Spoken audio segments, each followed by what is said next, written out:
Assalomu alaykum kanalimizning qadrli muxlislari. Bugungi mavzumiz ismaloq haqida. Ismaloqli somsani tandirdan uzilishi bilanoq yeyishni kim ham xush ko'rmaydi deysiz. Iloji bo'lsa, har kuni ismaloqli taomni kanda qilmang. Chunki uning barglarida karotin, C, B1, B2 vitaminlari, qandlar, organik kislotalar, temir birikmalari, oqsil va boshqa moddalar bor. Ismaloq immunitetni yaxshilaydi, tomirlarni mustahkamlaydi, oshqozon osti bezi faoliyatiga va gipertoniyaning oldini olishga yordam beradi. Hujayralarning qarishini sekinlashtiradi.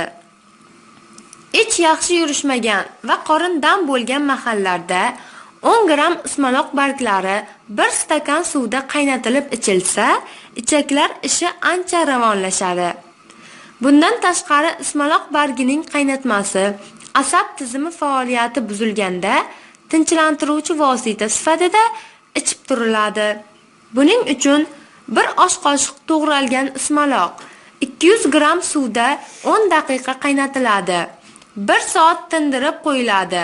Suzib olib kuniga 3 mahal ichiladi. Ismaloqni bolalarga ko'p bermagan ma'qul. Chunki uning tarkibida shovul kislotasi ko'p bo'lib, buyrak, jigar, o't pufagi faoliyatiga ta'sir ko'rsatishi mumkin. Iloji boricha ismaloqning yangi chiqqan barglarini ishlatish kerak.